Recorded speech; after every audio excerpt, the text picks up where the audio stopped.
Hi, welcome back to the Free Swatches channel. Sorry it's been a while since we've done a video. It's taken me a few weeks to get the Chronostop that I featured in last video ready to show you. I've got the watch ready now, so in a moment we're going to go into the workshop and get the watch on the bench and we're going to have a look at it and I can explain to you in detail what I've done and we can have a look at how it's come out. Okay, so here we are at the bench and here's the Amiga Chronostop. So it is really looking nice. Before we start going through the details of this particular watch, I thought it'd be good just to go through some brief history of this model. The Amiga Chronostop was originally released in 1966 and Amiga's initial idea was to put it in the Seamaster range, which was very popular at the time.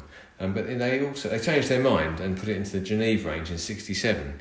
The Geneva range was generally from the more affordable watches that Amiga were making at the time.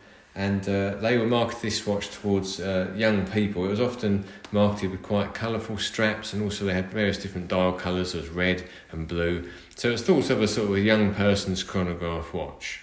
They were very popular at the time, and they made 185,000 of the Chronostop model with the 865 calibre without the date, and they made 124,000 with the date as well. So it was really quite a successful watch for Amiga. Especially in the UK, we do tend to see a lot of them over here, and they're still worn to this day by people, but also have become of interest to collectors, especially the larger case variety, because you can get a larger case version which has an inner bezel. This is effectively like the entry model, as it were, in the sense that it's it hasn't got the date and it hasn't got the inner bezel. It's in the smaller case. But having said all that, it is a very good example of that particular model. The other thing to mention about the Chronostop is that they brought out a version of this with what it describes as a driver's dial, which was to be worn on the inside of the wrist. So when you're driving your car, you would have your wrist exposed and you could see the time. This was a feature that was quite appealing to aspirational young men who could imagine themselves behind the wheel of a sports car with this sort of watch under their wrist, and also appealed to the American market, where they're their preference of wearing watches under the wrist is much stronger than in European countries. So yes, it's an interesting model and certainly a very successful watch for Amiga. I was really pleased to be able to get my hands on one of these for this challenge, because it's always been a favourite of mine, simply because it's got the effectively an 861 calibre movement, which is the same as the Amiga Moonwatch, only it's got a simplified complication. So it's a really nice movement. Also, when I trained as a watchmaker, this was the first chronograph movement that I worked on. I'd always start with these because they are quite simple. They've only got the running seconds chronograph feature with a very simple reset, which I'll show you in a minute. Okay, so that's a little bit of information about the Chronostop itself. So what we'll do now, I'll move on to some specifics about this watch here as it stands today. Now that I've repaired the watch and got it back into full working order. So starting with what you can see in front of you, the crystal on these is flat, completely flat on the top. That is a feature that Amiga went on to use more of in the 1970s with their 1010 calibre dress watch, or three-hand watches, and it's a feature that you see on these. So it's got the original crystal with the Amiga logo in the middle. The dial is in really nice condition. There is a couple of slightly flat lume markers around this area here.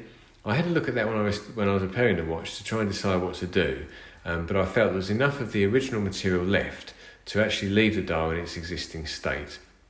And I think it's the right decision. The dial is very good, and it's got all the original lume material on there. So I think the fact that a couple of the markers are slightly flat around here, I am picking on small details, but at the same time, it's nice to be transparent about everything about this watch. The hands are the original hands, with the exception of the second hands. If you watch the first video, you'll notice a significant difference to the second hand. What I've done, I've actually wasn't sure what to do because the paint on the hand that the watch came with was a bright orange. So this would mean that the hand was actually a Amiga service replacement hand. It's obviously been for a service at some point and had that hand changed. So I've been looking out for an original hand, and although I was kindly given a couple of leads by someone who is a friend of mine who watches the videos, I was unable to sort of follow through with that. So what I've done, I've actually mixed up a specific colour of paint. I've done this before for some of watches that have this colour, and I've mixed up that kind of faded sort of burnt orange colour that you would typically see on an original hand. and I've refinished the hand. And I think it's certainly blended much better into the watch in terms of the age and the condition. So really happy with the way that the hands and the dial have come out. I don't think I mentioned this, but the loom in the hour and minute hand is original as well, so that's quite nice to have all original loom on the watch.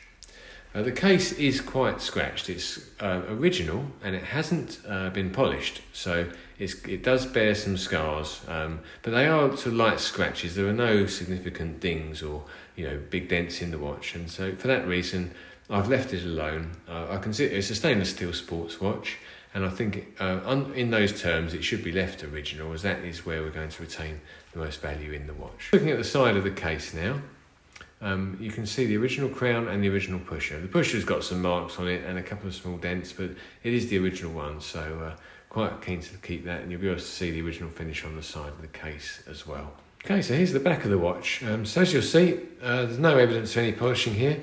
All of the engraving is very sharp.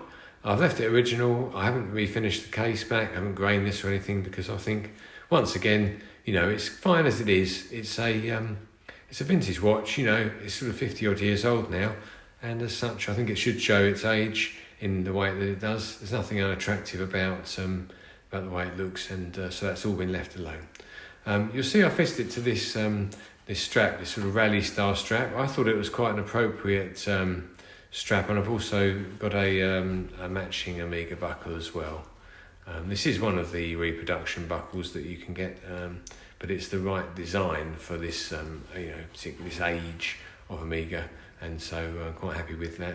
These watches originally came with a very nice Corfam strap that would fit into a deployant clasp, but unfortunately the leather part of the strap had an integral mechanism that stuck onto the deployant clasp, and these tended to rot away, which meant that you couldn't fit anything else to the original clasp. So this strap is really just a way of producing the look of what was on there originally, without obviously having the original strap, which are almost impossible to find these days.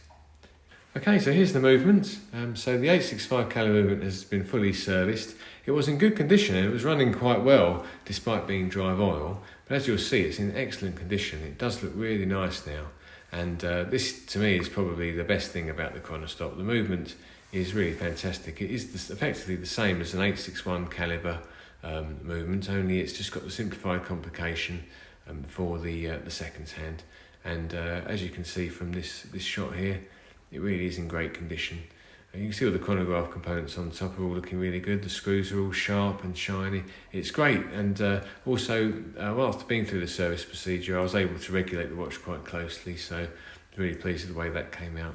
One of the problems you have with these from a repair point of view is that the casing clamps, the two clamps that hold the movement in place, they tend to break because the casing clamp has to go through quite an acute angle. The part that goes through the screw then has a 90-degree bend, followed by another 90-degree bend to go into the case. So this creates 2 points of weakness, and quite often they break. But these two casing clamps are the correct original ones, and it's a nice thing to see on a watch where everything else is original as well. Thanks very much for sticking with the video, and I hope that was interesting for you to see the watch. In the past, I've always sold the watches on eBay, as you will know from watching previous videos. With this watch, I thought what I'll do, rather than going straight to eBay, let's just offer the watch for sale on here first. So that means that if you're watching the videos, it gives you the opportunity to buy the watch. It also means that I can price it a little bit better, simply because eBay take quite a big chunk of the money. And so I'm thinking that why not offer the watch at a reasonable price to people who watch the videos, because I sold the last 2 watches, I think, to people who watch the videos, so it's certainly worth doing it in that manner. So with that in mind, we're going to go through what I paid for the watch and what we've done to it, and also offer it up for sale now. So I've got my book here, which has got all the numbers in it from the previous projects. As you know, if you've been watching, we're actually on to our this is the 4th watch now, and I purchased the Chronostop for £398.88, so just under £400 plus the postage and bits and pieces. As you've seen, I haven't had to actually buy any movement parts in or do any significant costly restoration work to the watch. It's really just been a case of recommissioning, if you like, getting the watch back up into a nice condition using all the existing parts. So cost-wise, all I've had is a cost of £30 for a new strap. It's a black strap that I've just shown you, and I've bought the Amiga Buckle. That was £15. So that's bringing me up to a total of just under £450. So I've had a look online. I mean, I'm not a watch dealer, so I don't know how much these watches generally go for, but I've had a look to see what Chronostops go for generally, and I consider this to be a really good example on the basis that it's got pretty much all the original components, with the exception of the hand, which I've aged to hopefully look as good as I can make it. So we're talking about a good example here in original condition with no refinishing to the case, a really good movement, original crown, pusher, correct flat crystal, all that stuff. So I'm thinking, looking based on the prices I've seen, these watches are normally going to between £800 and £1,000. So my plan was, well, if that's the sort of money I can look to fetch on eBay, well, why don't I offer it on here at a better price? So the price for sale is £700. So if anyone's interested in the watch, please just get in touch with me. You can either contact through our website, through simonfreeswatchmakers.com, or you can email me at office@simonfreeswatchmakers.com. Just get in touch with me and I'll be able to obviously work on a first come first served basis if anyone's interested. So the price is £700. I won't be able to negotiate on the price simply because I'm hoping that I'm really setting it at the lowest possible level. So I'm hoping that this is a reasonable way of doing it, and as I say, it's the first time I've tried to sell the watch outside of eBay, so we'll see how this goes. If the watch doesn't sell, then over the next Friday I'll put the watch onto eBay, and we'll do a short video just to explain that, so you'll get a notification explaining what we're doing. So it'll go straight onto eBay next Friday if the watch isn't sold. So that's the situation with the watch. It's going to be interesting to see how this goes, because as you know, we're trying to work our way up to buying this Rolex watch. We've made some really good steps and really good progress. I'm quite excited for what comes next. I've been really pleased with this purchase. It's been the first watch I've bought that I've really sort of struggled to think I'm actually going to have to sell this because it's such a nice watch. You know, I've always wanted an Amiga Chronostop, and it is a shame in a way to have to let a really good one go. But you know, because of the nature of the videos and what we're trying to do, that's just what I'm going to have to do. So thanks very much for watching the video. Please subscribe, hit the bell for notifications, comment below if you've got anything to say, and we look forward to seeing you on the next one. Thanks and bye for now.